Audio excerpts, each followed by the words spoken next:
about what is going to happen. And of course, human behavior changes, there's other technological disruptions. So I'm just going to talk about a possible future here. And I'm just going to kind of go through, there are some kind of common terminology that I want to kind of set up first, and it might be redundant for some of you. And if it is, I apologize, but I want to make sure that everyone's kind of on the same page, terminology wise. I'm going to refer, I know your professional organization, it's restaurants, hotels, there's a lot of pieces to this, and I hope it's not offensive in your world for me to just call it the hospitality industry. If it is, someone please tell me otherwise, but for simplicity's sake, I was trying to reduce it down to just the hospitality industry. But I'm going to talk about a couple of things here. I want to give you guys a start point for terminology. I want to give you all a sense of some of the things that are currently happening in the industry relative to this technology. And there's more. I can't even begin to present all the different types of technology that are in this space for you all. I also then want to give you guys a better sense of how quickly this is all changing. I'm here in San Antonio right now at a dean's conference for business deans, and we've been having, of course, a lot of discussions around these things. And ChatGPT, as Yaling mentioned, seems to have really rattled a lot of people all of a sudden. Even though the technology is not exactly new, but the functionality of ChatGPT has been sort of an evolutionary jump in this realm. So we've been talking a lot about this, and I really do believe that we're entering sort of an age of crises, where every 3 or 4 years there will be some sort of large scale external shock. We saw COVID happen a few years ago, and I think that those types of large external shocks are going to be happening now more regularly. And I think this is the new normal. So I'm going to talk about how quickly some of these things are changing. I also want to talk about what this might mean for you in your industry. And for those of you who are in student-facing roles, what this might mean as you're teaching your students. And as you do this type of work and you have these kinds of conversations, you can sometimes get a little bit depressed about, oh my God, what does this future mean? So I do want to end it on a little more of a positive note, and maybe it's personal positives for us, and then I want to make sure there's time for questions, because I know there's hard stops. If you have any questions, feel free to stop me. When I'm in screen share mode, I can't always see what might be happening with you all. So if you want, you can chat Jeff a question, and we can kind of go from there, or you can save them for the end. But I am okay if people have questions as we're going. All right. I know, especially in the United States, when we talk about AI and machine learning and those kinds of things, this is what we think is coming for us.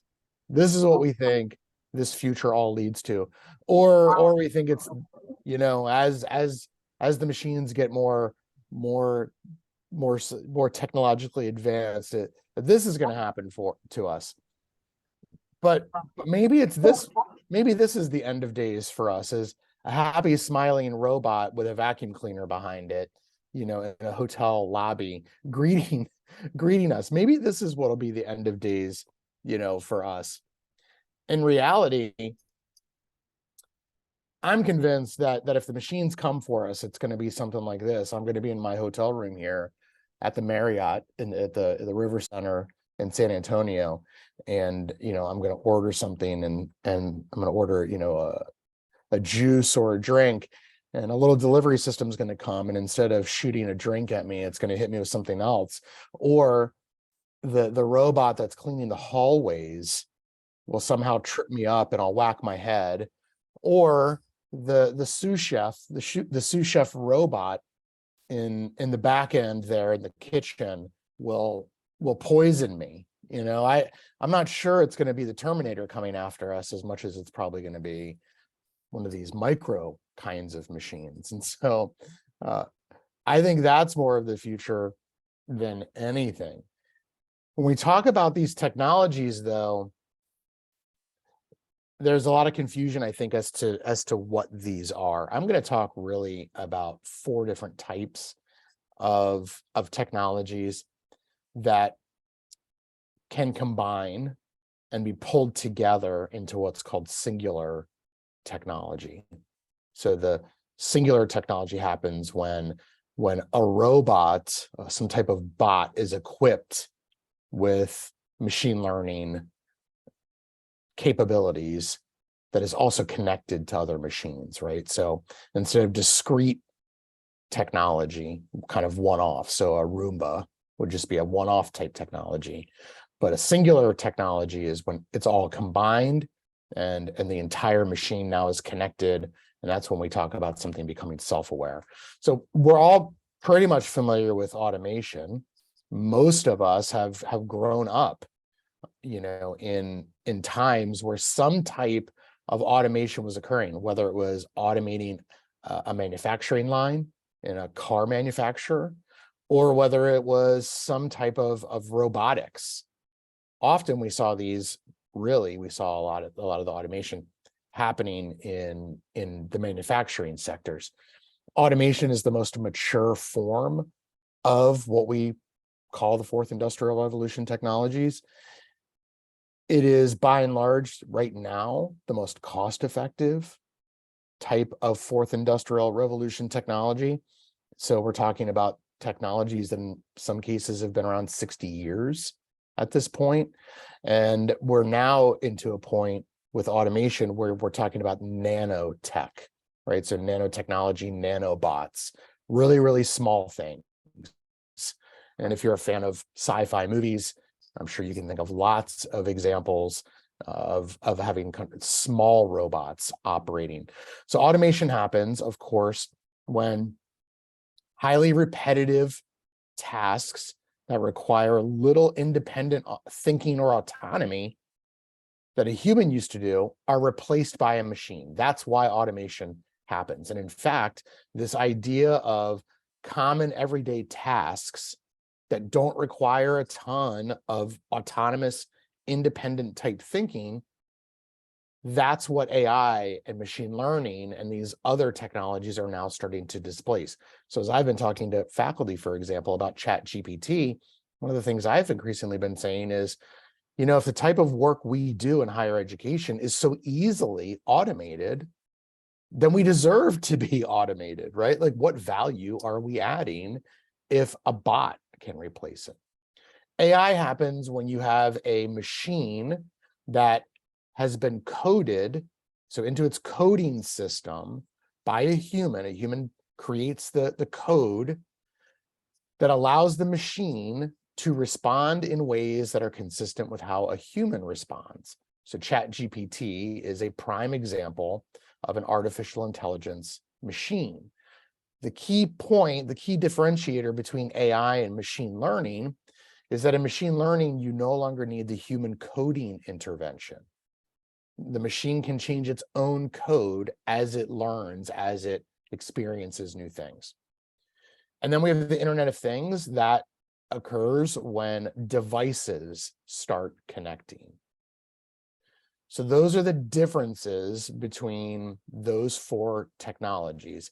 And what's happening, of course, is that data and connectivity are fueling the 4th industrial revolution. So these things are speeding up or accelerating because of how easy the machines are now connecting to each other. So you think about smart cars connecting to smart home systems, connecting to your phone. All of these things are now becoming interdependent, and they share data with each other. And as they share more and more data, they're getting more efficient and they're responding in more human ways. So we think about Google. Every search you do, everything you do on Google, it's feeding Google's systems and their AI-backed systems are then learning from the things you do. Of course, we know social media has been adding AI-backed components, and Amazon does real-time pricing. So we found that out. A lot of us found that out during the pandemic when we wanted to try and buy toilet paper, and all of a sudden toilet paper was, $1,500, per 6-pack, and it was changing every minute.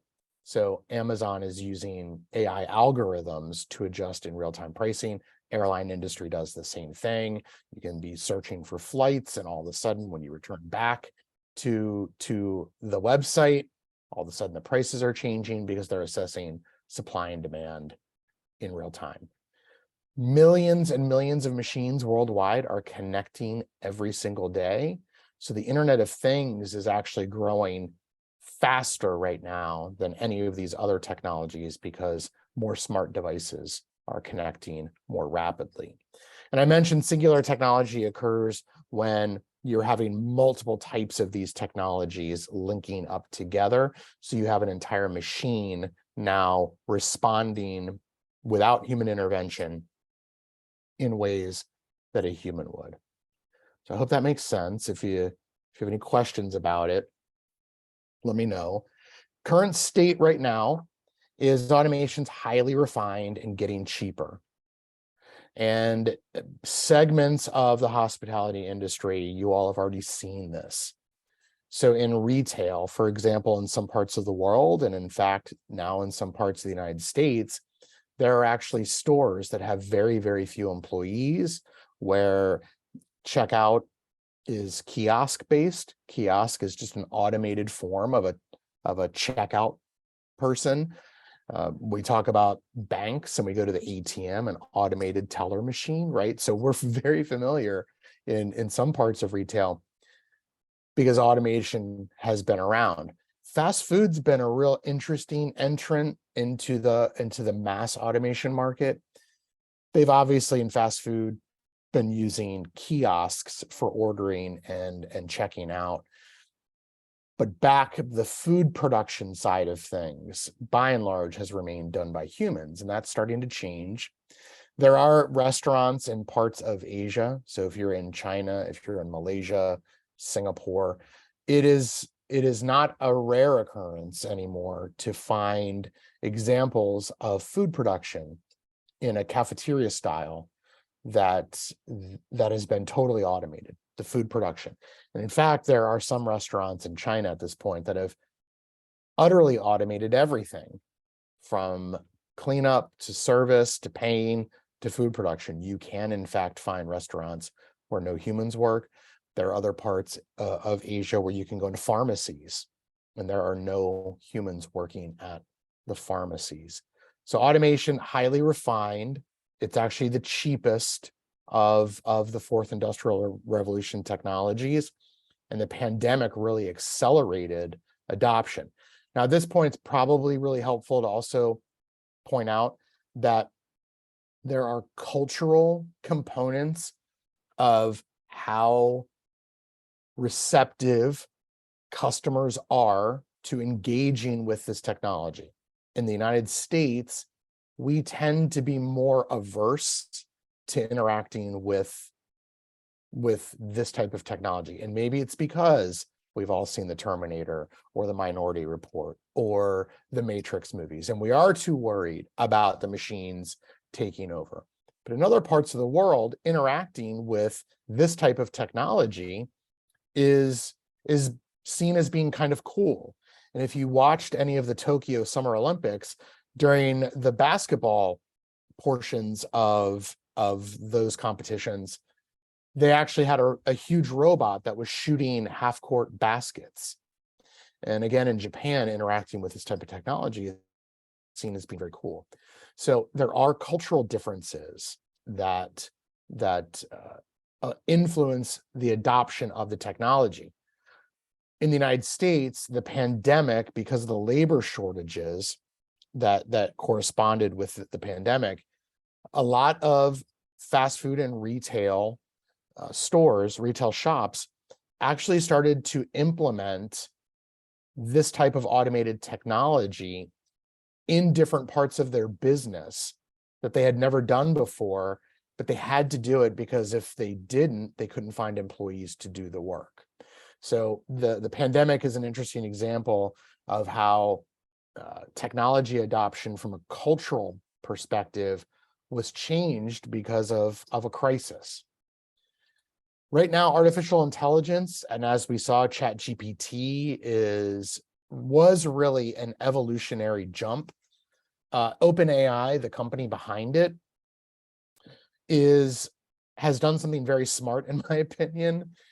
When they released this, I think they're on version 3.0 of ChatGPT. When they released it, they said, hey, sign up for free, do this, test it out, ask whatever questions you want, whatever prompts you want.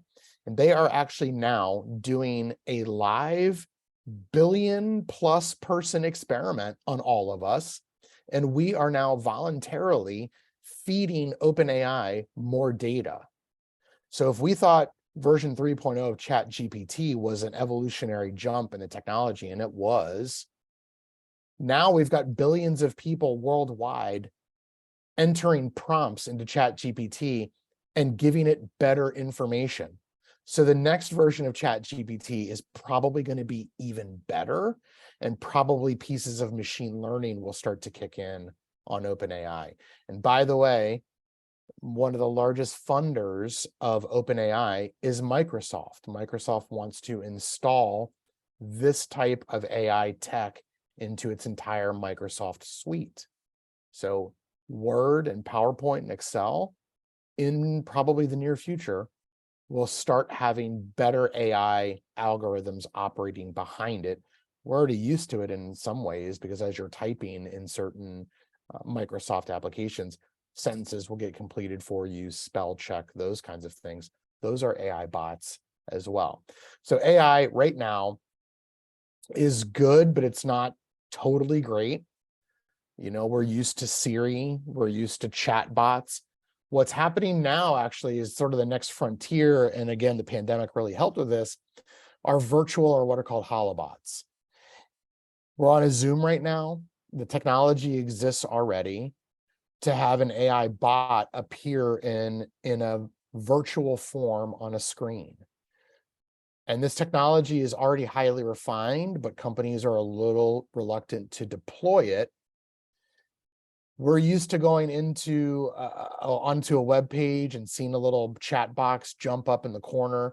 Now, my boomer age mom, she thinks that that's actually a person on the other end typing in, chatting with her. She doesn't realize it's a bot. Pretty soon, some companies will be deploying virtual bots where you could be on a video call actually speaking with a bot. You don't think it's a bot. It will look like a person. It will sound like a person. It will move and behave like a person on the screen, but that will actually be a bot. So the technology is already there. It's just whether or not we're familiar or comfortable using it. In the hospitality sector, I'm sure you can think of how disruptive this could be. Whatever's left of front desk operations or, concierge services where you think you might be talking with someone in real time could soon, in fact, be a bot, a virtual bot. Machine learning right now is still pretty much in its toddler kind of phase.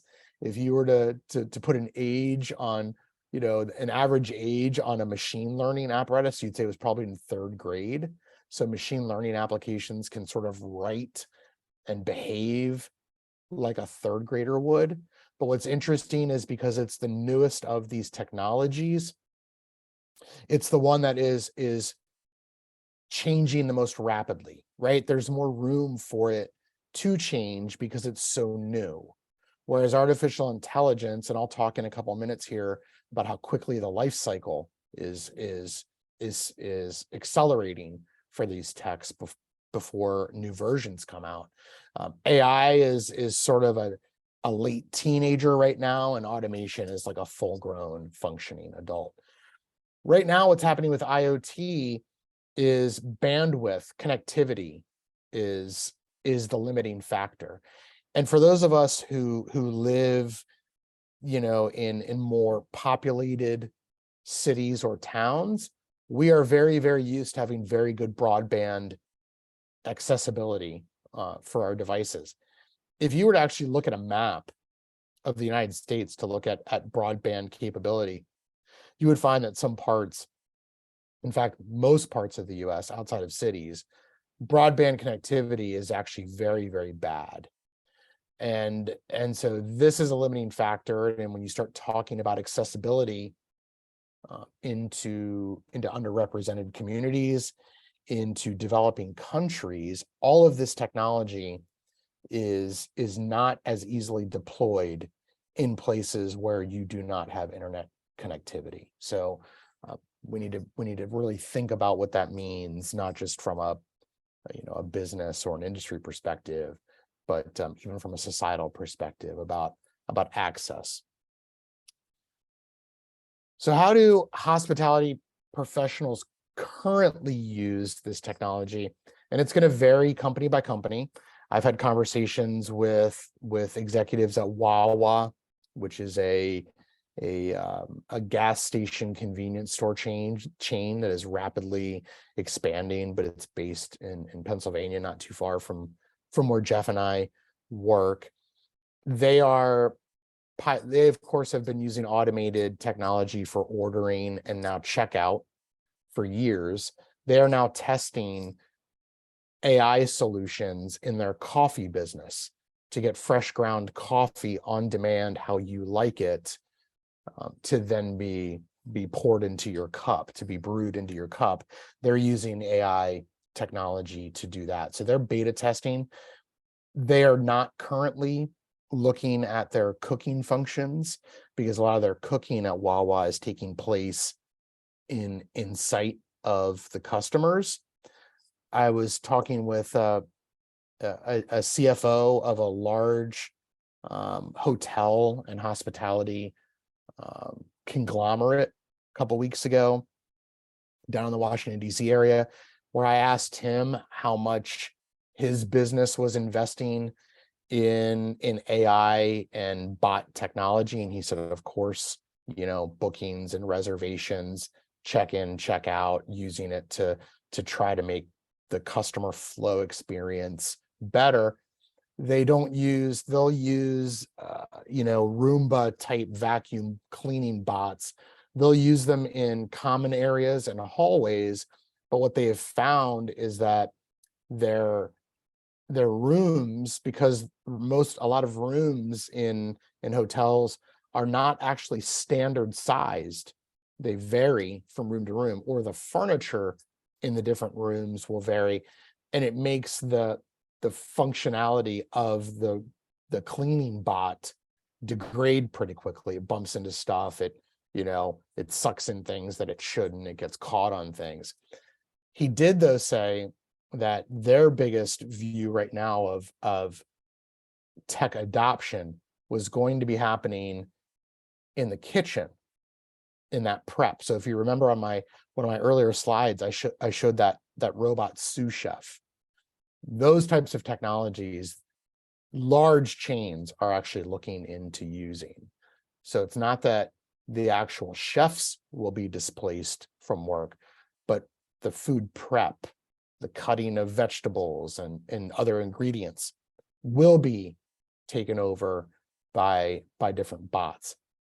So as you all know, AI-backed solutions are already running in a lot. You can see there's a huge, by 2026, the market for this technology in hospitality will be a $1.2 billion a year industry. So selling this tech into the hospitality and tourism industry in the United States will be a $1.2 billion market in just a couple of years. You all already know it's running in back office. You're using it to help improve business functioning on your staffing side, when you're trying to fill vacancies, when you're trying to figure out, what to pay people. Wearable tech has also become more utilized in really all sectors to help understand efficiencies in how people are moving or how they're communicating with each other. And obviously, we're all familiar with booking and reservations and check-in, check-out. I will tell you, in Major League Baseball, and Jeff has heard about this as well. We've been fortunate to interact with members of the Philadelphia Phillies in their business side, not their players, of course, but on the business side. And they have been pilot testing in their minor league parks. There are what I think it's 4 Major League Baseball teams have been market testing the use of automation and facial recognition software to improve customer experience. And here's the deal: they'll have a fan experience zone, and before the game, you have to create a profile on the website. You have to enter your credit card information, and then an app that the Phillies own or use through a third-party vendor takes a very detailed picture of your face from multiple angles. When you want to go to a game, you don't even need to bring your phone. So they beta tested this starting 2 years ago in one of their minor league parks down in Florida. You buy your ticket online. You simply show up at the game. You don't need a phone. You don't need a wallet. You walk in, and the facial recognition software identifies you and says, "Oh, there's Tony." When I want to go buy a hot dog or a hat, I go to a section of a fan experience zone. I just take what I want. I don't have to go to a checkout kiosk. I don't have to stop and pay. The facial recognition software is tracking what I do and what I'm picking up and what I'm walking away with, and it's billing my credit card. So this type of user experience using technology is being deployed broadly now. I guess if we want to consider, Major League Baseball, maybe that's more of an entertainment business, but I think kind of broadly we're seeing that happen. We're going to start seeing that happen more and more across the entire hospitality and tourism industry. I see that there's some checks. Yeah, Linda, I know. I'm not sure. I don't know how I feel about any of it. The Phillies are going to start deploying this at Citizens Bank Field in Philadelphia. I think this coming season, they're going to start deploying aspects of it. And in Philadelphia, the baseball stadium, the Lincoln Financial Football Field, and the Wells Fargo Center, where the Sixers and Flyers play, are all co-located pretty much on the same parcel of land. So you can see how adopting this technology in certain spots can bleed into different businesses at this point. So it's going to happen, which is scary. I'm going to give you guys an overview of how quickly this is changing. I'm going to talk about a generational span. So what is a generation for automation? When you buy a bot, essentially, how long is that bot usable from a tech perspective?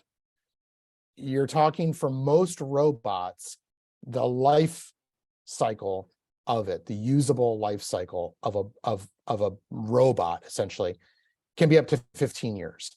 So the technology there is not improving very, very quickly at all, because it's such a mature technology to begin with. AI, a generation for AI, well, until ChatGPT came out, we used to think of a generation of AI as being about 7 years. So the usability of an AI bot was about 5 to 7 years. Machine learning is much more quick in terms of a generational lifespan. Every 2 years, machine learning devices are becoming obsolete because it's newer tech and it's improving more rapidly. That ChatGPT, though, had maybe a 2.5-3 year cycle before it was improved. We saw this with the internet. It used to be that the size of the internet doubled every 2 years. And what is it now? The size of the internet doubles every couple of hours now. So as the technology gets more mature, it's the evolutions of it speed up a lot faster than before. To give you a sense of milestones, by 2030, self-driving cars will be a thing, will be normal. We'll see them a lot. And in fact, when you stop and think about how car manufacturers are slowly acclimating us to the technology, think about your backup camera. Think about watching a TV commercial that shows autopilot parallel parking help. The technology is already there. The issue is whether or not humans want to use it. So how are the manufacturers acclimating us to it? By giving it to us in small pieces and getting us more acclimated in chunks before we're totally comfortable, with jumping into a Tesla on full auto drive. Novels by 2035, and this might be outdated now because of ChatGPT. When I started doing research on this and writing a book about it, the estimates were by 2035, you wouldn't be able to tell the difference between a novel written by a human or a machine. Well, ChatGPT might have just sped that up, by 6 or 7 years.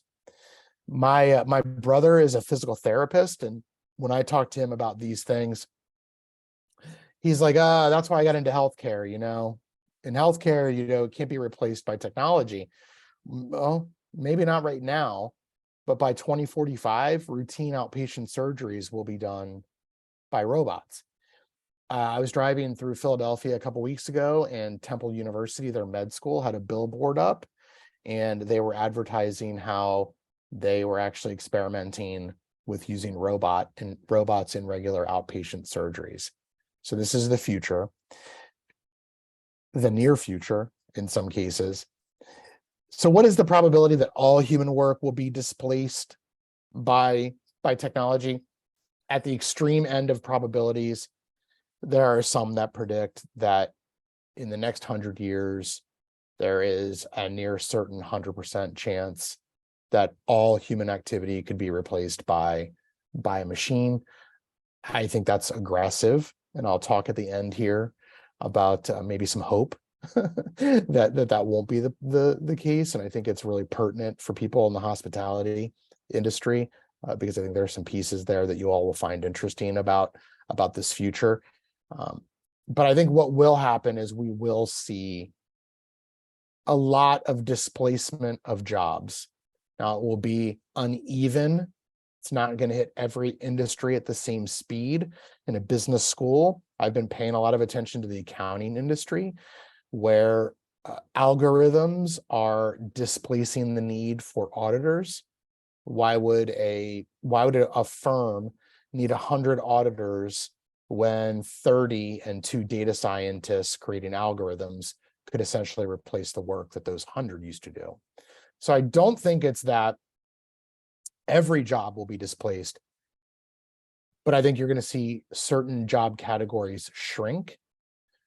I mentioned I was talking to the CFO of a large, resort and hotel business, and he said what's been interesting about their experimenting with the technology is that customizability for each guest is important. Some guests don't mind checking in on their phone. Some guests don't mind having an app on their phone that once they check in, gives them keyless access into the room.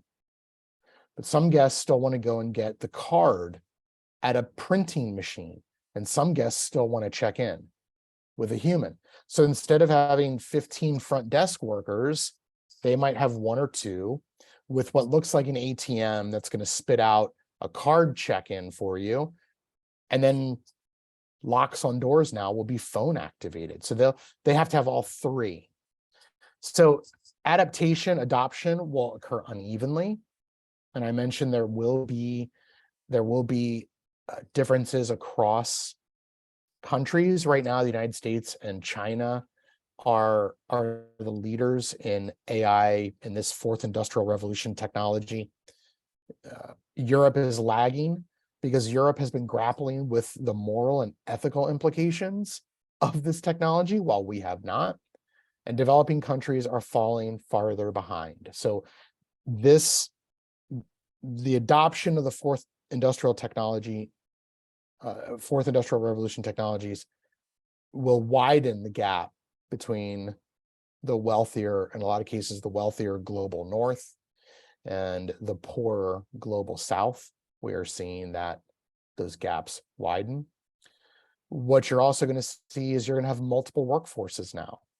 You know, you're going to have smaller workforces in one part of a business.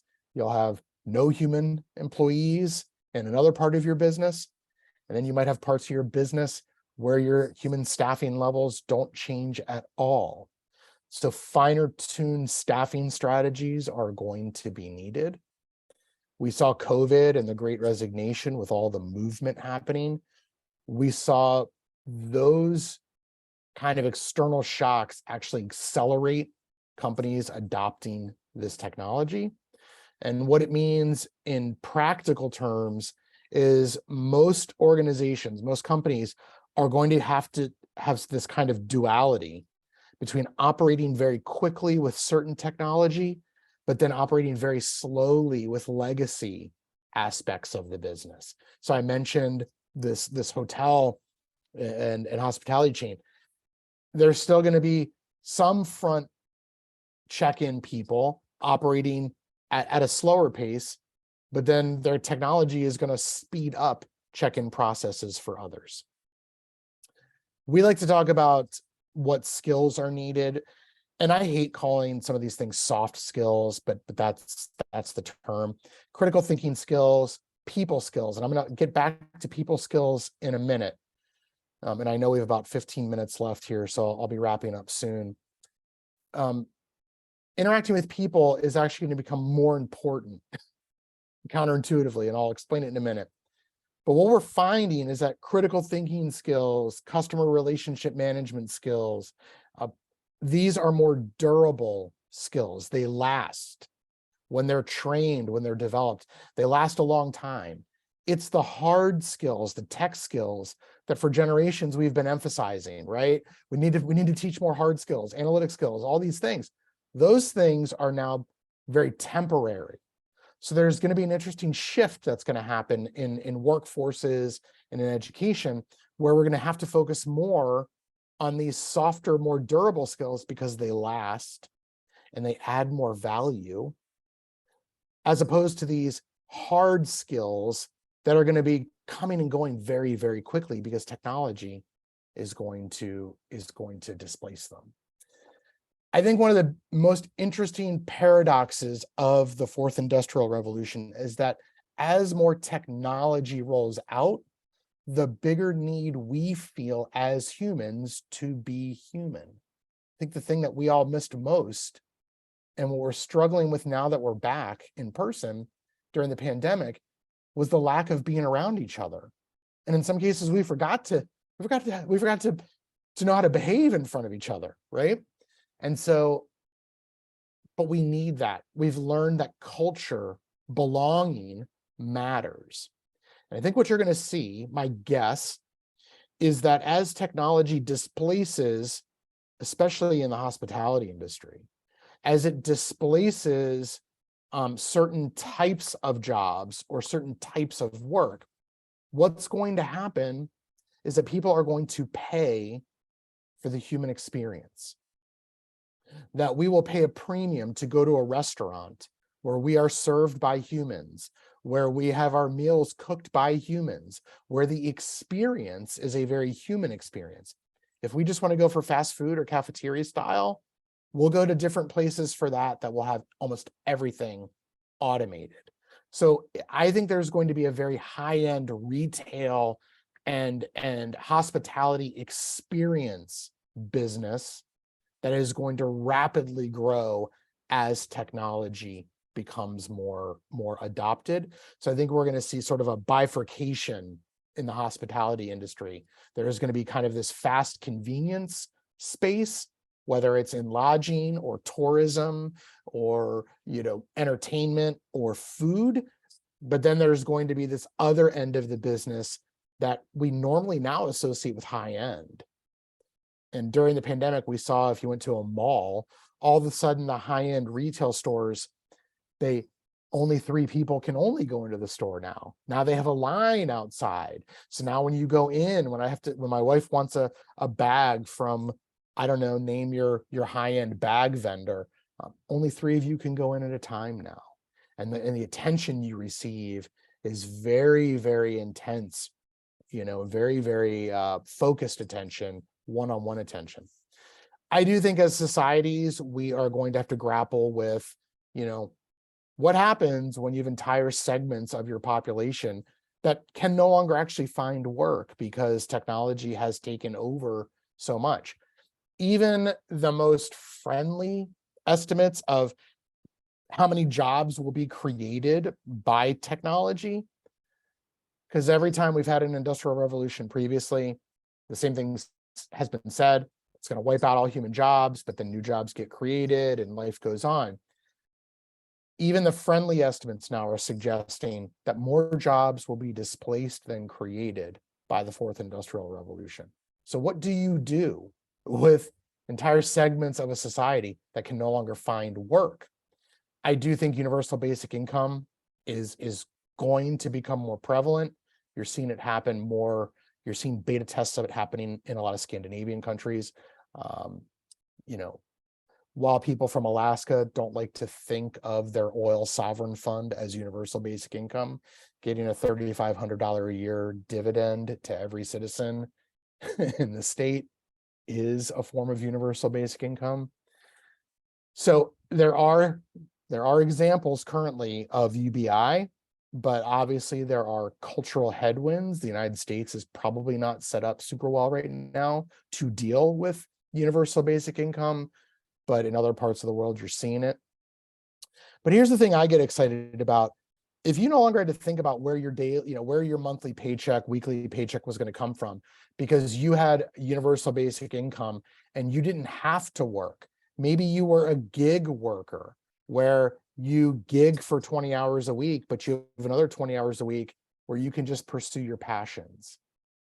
Is it writing? Is it gardening? Is it exercising? Is it painting? Is it music? If you didn't have to worry about where your, earnings would come from, because even in this future, economies will still expand, economies will still grow, wealth will still be created. If you didn't have to worry about your daily activities, your job, what would you do? And I do think this does leave open the opportunity that as more technology gets adopted, that a second enlightenment, a second renaissance could quickly follow on the human end. So that's my spiel. I'm going to stop sharing my screen. I haven't been able to keep track too much with the chat. It was just commentary mainly. Okay. So we have a little less than 10 minutes. I'm happy to, answer questions, or if you guys just want to talk with each other, and, I'll be here. Any questions for Tony? Just unmute yourself and jump in. Anthony, not a question, but just an experience sharing. I like to camp out there, and during all times, you release the lanterns, the tents for camping. That's a lifestyle right now. Yep. People doing glamping, staying in a resort rather than camping. However, we have a special interest group out there. They are using those like from 60s, 70s Coleman lanterns. Yep. And getting them out there. And it's really cool. People kind of go after. So what do you think this AI might be later on? Go to like 2 different directions. Is that going to be a lifestyle, or is it going to be something go after and say form a different group of say customers or people? I mean, it's a really good question, Frank, and I think we do see those kinds of trends already. People are buying stationery again. People are using very expensive pens, antique pens, and they're getting into calligraphy again, because there is this kind of pushback. We live in a world that's so tech saturated that there are times where we do want to get away from it. but I'm not sure how much that is going to be a separate type of experience where someone will choose to only live, in that kind of, right now there are parts in the US that, people are living in tents full time, and those people have always kind of been there. I think for most of us, we will be opting in and out of the experiences, where if we want to do glamping or even go back to the old tents or whatever it is, we'll do that for a weekend, but then we go back into our tech saturated lives. So I think there's going to be an opt-in and out. That'd be my guess. I'm not sure what others think. I have a question.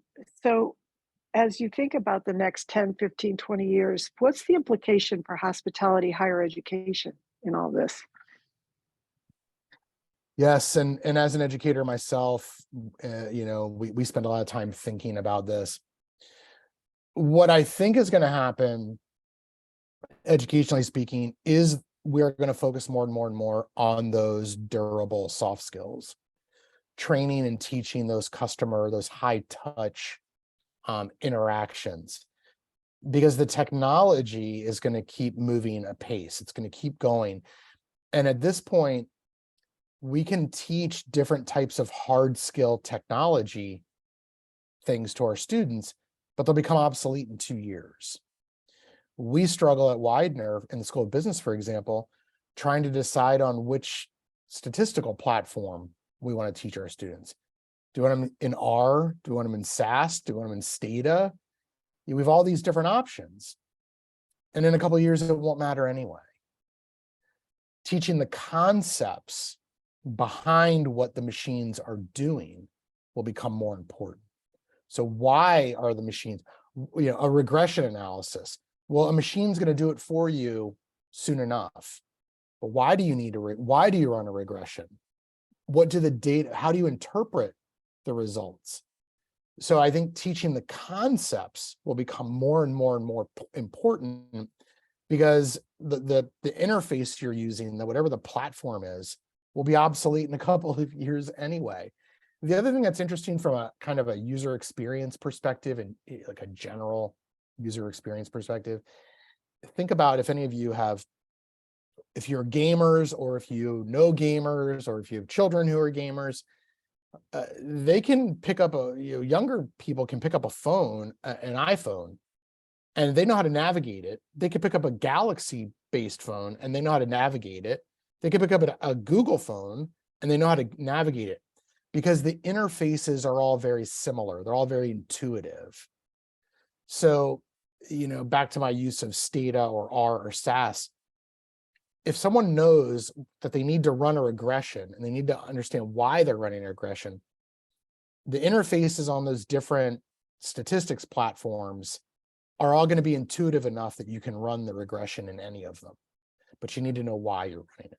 So I think the durable soft skills, and I think teaching the concepts behind what the machines are doing, that's where we're headed.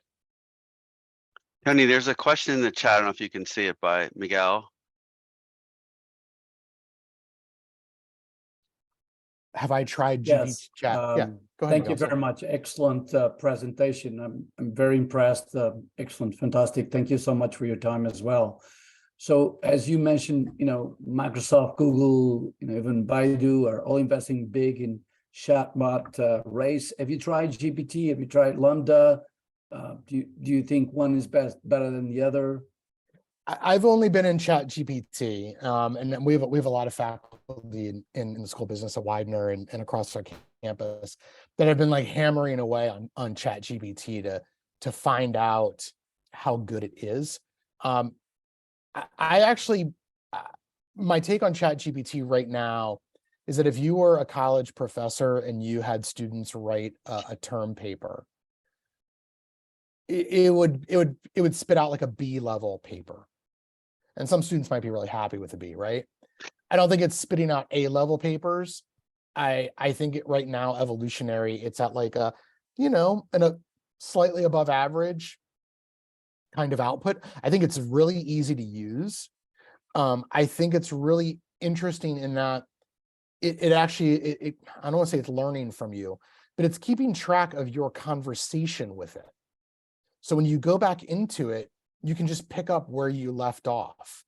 It knows to add, you're like, I think I want to add I want to add a table for this, or there is no table for standard deviation. And it remembers the previous time you were talking about setting up a results table, and it adds the column for you. So you don't have to go back and re-ask questions. It kind of is creating a conversation with you. I haven't used the Lambda. I haven't used that, so I don't have any experience, but I'd be curious to hear what any of you think about it. Thank you so much. Jeff just did it. See, everyone's crashed it, right? It's Everyone crashed. You here- can't get on it. Everyone here is on it right now. You guys are all testing it out. Hey, Tony, well, Yeah. I'll just say what I've noticed playing with ChatGPT is that while it does put forth some really good results, every now and then there's a glaring error in what the result returns. Yeah. So you guys know me, I homebrew, right? I brew my own beer at home.